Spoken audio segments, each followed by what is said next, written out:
Lamine Yamal. Di usianya yang baru 18 tahun, ia sudah membuat semua orang takjub dan terpesona. Pesepak bola yang bermain seperti sedang dalam masa keemasannya. Pesepak bola yang sudah menjadi wajah Barcelona. Pesepak bola yang sudah menjadi bintang timnas Spanyol. Itulah Lamine Yamal. Ia melakukan hal-hal yang tidak dilakukan Messi, Ronaldo, dan bahkan Neymar di usianya. Kini, namanya sudah menjadi sorotan publik yang patut diperbincangkan di dunia sepak bola. Ketika Anda benar-benar menonton aksi-aksinya di layar kaca, maka Anda mulai memperhatikan sesuatu. Cara ia menggiring bola, cara ia melewati bek lawan, dan cara ia menarik gravitasi. Semuanya seperti melekat dalam dirinya. Ia menginginkan segalanya dengan memimpin, mencetak gol, dan menang. Begitulah cara dunia mengenal sosok Lamine Yamal. Di usia yang masih relatif muda, ia baru saja menandatangani kontrak yang akan mengikatnya hingga tahun 2031. Dengan kontrak barunya itu, ia bisa menerima gaji 2 miliar dalam sehari jika dirupiahkan. Tidak hanya nilai kontrak baru yang fantastis, klubnya juga memberi nomor punggung 10 paling ikonis dalam sejarah. Di Barca, nomor punggung 10 pernah dikenakan Lionel Messi, Ronaldinho, hingga Rivaldo. Singkatnya, semuanya adalah sosok legenda klub. Tapi inilah pertanyaan yang diajukan semua orang. Apakah nomor punggung 10 itu berkah atau kutukan? Apakah remaja itu cukup kuat untuk mengemban di pundaknya? Banyak yang bilang, ia adalah penerus La Pulga di Barca. Mungkin saya dan Anda setuju, jika kita melihat aksi dan raihannya musim lalu bersama klubnya. Dan inilah pertanyaan yang lebih besar. Di balik semua sensasi ini, apakah Lamine Yamal pantas mendapatkan jersey nomor 10 di Barca? Simak jawabannya dalam video ini.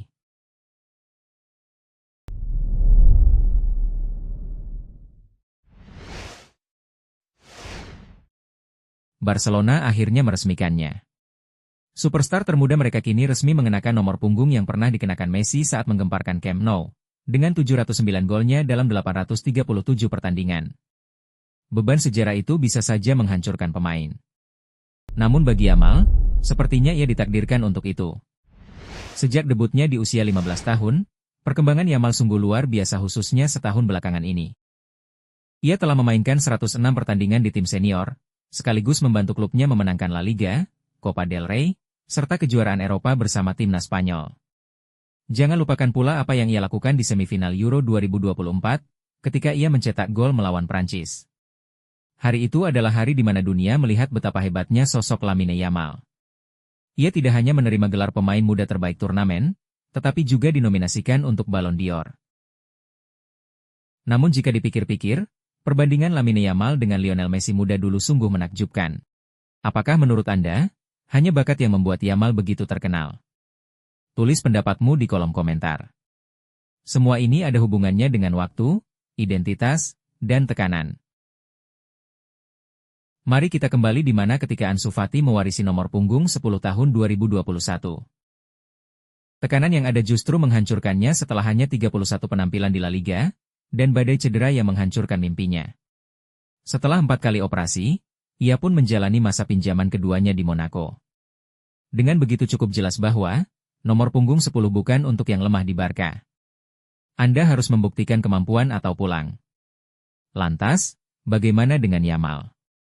Sejujurnya anak itu sangat berbeda. Meskipun Fati mewarisi nomor punggung itu terlalu cepat, Yamal jelas pantas mendapatkannya. Keputusan untuk memberinya nomor punggung itu diambil berdasarkan keputusan bersama, dan diambil dengan sangat hati-hati. Demi rasa hormat, Yamal bahkan menolak menerimanya saat Fati masih menjadi bagian dari skuad. Dan ketika saatnya tiba, ia meminta Barca untuk menunggu hingga ulang tahunnya yang ke-18 untuk mengumumkannya. Entah itu kebetulan atau tidak, momennya sangat cerdas dan tepat. Kita semua tahu, Barcelona sudah lama menunggu seseorang untuk membawa bendera itu, dan mereka pikir Yamal lah orangnya. Bahkan di luar lapangan, nilai Yamal sedang meroket. Kontrak barunya kini memberinya gaji sekitar 33,5 juta pounds per tahun, yang berarti lebih dari 4 kali lipat dari yang seharusnya ia dapatkan tahun lalu. Secepat itukah ia menjadi salah satu pemain muda paling berharga di dunia?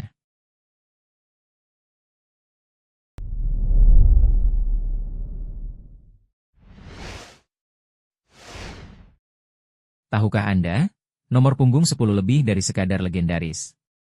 Melainkan itu adalah pemasaran yang luar biasa. Keputusan Barca mengaitkan talenta terbaiknya dengan nomor punggung paling ikonik itu adalah untuk mendorong lonjakan penjualan jersey sama seperti Messi dulu. Ketika Messi mengenakan nomor punggung 10 tahun 2008, ia berusia 21 tahun dan mencatatkan 110 penampilan. Sedangkan Yamal yang baru berusia 18 tahun, telah bermain hampir sama banyaknya dengan 106 penampilan. Bedanya ia memulai lebih awal, dan tidak hanya tampil gemilang melainkan juga mendominasi. Gol Trivela yang luar biasa di semifinal Liga Champions kemarin adalah perpaduan murni antara keterampilan dan waktu. Di ajang Euro 2024 lalu, ia benar-benar menjadi pusat perhatian luar biasa. Anda mungkin tidak mengira bocah berusia 16 atau 17 tahun melakukan semua itu. Ia sudah bermain seperti calon bintang Barca. Ketenangan pikirannya menjadi penentu kemenangan tim. Ketika ditanya oleh awak media, apakah Anda takut saat bermain? Yamal pun menjawab, saya meninggalkan semua ketakutan saya di taman lingkungan saya di Mataró beberapa waktu lalu. Asal kalian tahu, Mataró adalah sebuah kota yang terletak di bagian timur Laut Spanyol. Tepatnya di komunitas Catalunya. Jadi, apakah nomor punggung 10 itu berkah atau kutukan? Mungkin tergantung siapa yang memakainya. Bagi Yamal, dunia seolah telah menyadari nilainya dan memberi nomor punggung 10 itu. Dia bukan Messi berikutnya. Dia Yamal yang pertama. Dan jika nomor punggung 10 itu beban, ia sudah menunjukkan bahwa ia sanggup menanggungnya.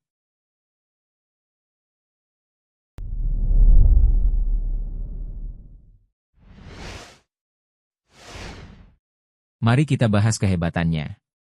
Statistiknya telah mencatat di usianya yang baru 17 tahun, ia melakukan hal-hal yang bahkan sulit dilakukan oleh pemain profesional berpengalaman sekalipun.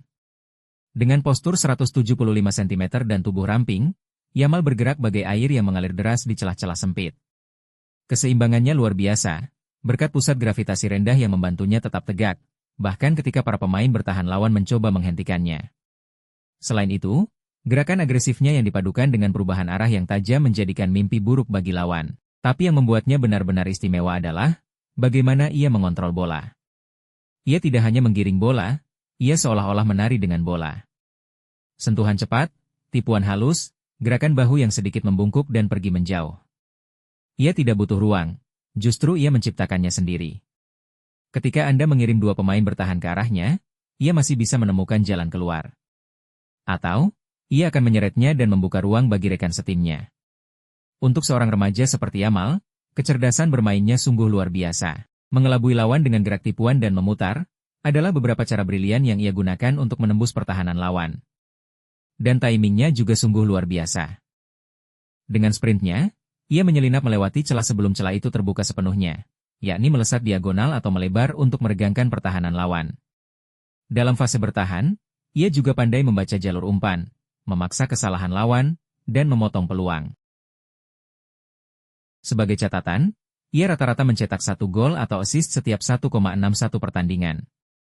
Fakta ia memiliki banyak assist menunjukkan bahwa ia tidak terobsesi dengan kejayaan individu, melainkan dampak tim yang ia berikan.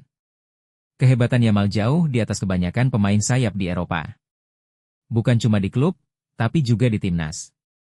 Dan penting untuk diingat bahwa kontribusinya datang di momen-momen penting, seperti babak gugur Liga Champions, Euro 2024, serta pertandingan La Liga yang penuh tekanan. Ia menjadi pemain termuda dalam sejarah yang mencetak gol dan memberi assist di pertandingan Liga Champions. Statistiknya, keterampilan teknisnya, serta kecerdasannya adalah pembuktiannya.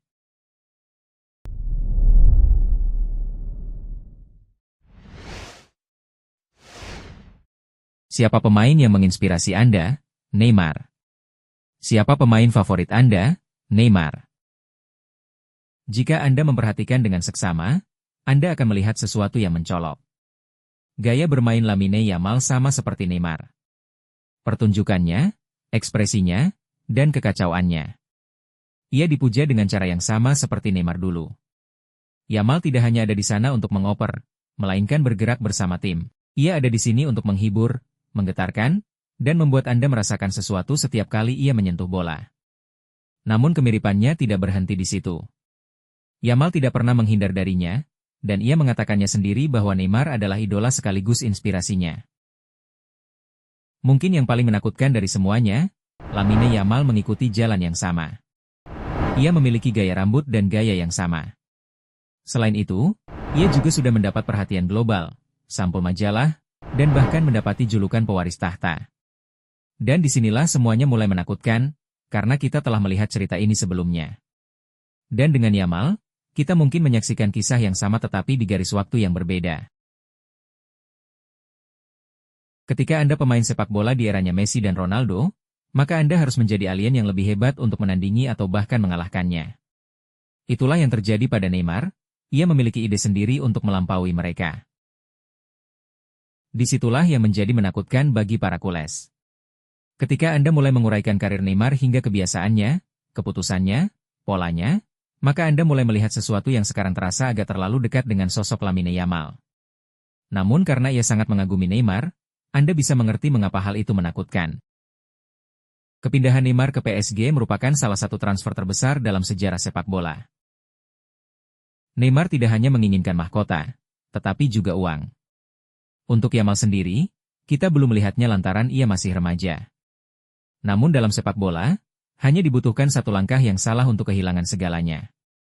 Jika Anda terpengaruh sedikit saja oleh nasihat yang salah, maka semuanya mungkin akan berakhir. Dan sayangnya bagi Neymar, ia memilih uang daripada karirnya yang justru menjadi awal dari akhir dalam perjalanan karirnya. Kini, Yamal sedang menuju puncak karirnya. Jika karirnya terus konsisten, kita akan melihat hal-hal besar berikutnya. Dan semoga saja, ia tidak mengikuti langkah seperti Neymar dulu. Jika Anda menyukai video ini, silahkan beri jempol ke atas. Terima kasih sudah menonton hingga detik ini. Dan saya akan kembali dengan ulasan sepak bola menarik lainnya di video selanjutnya.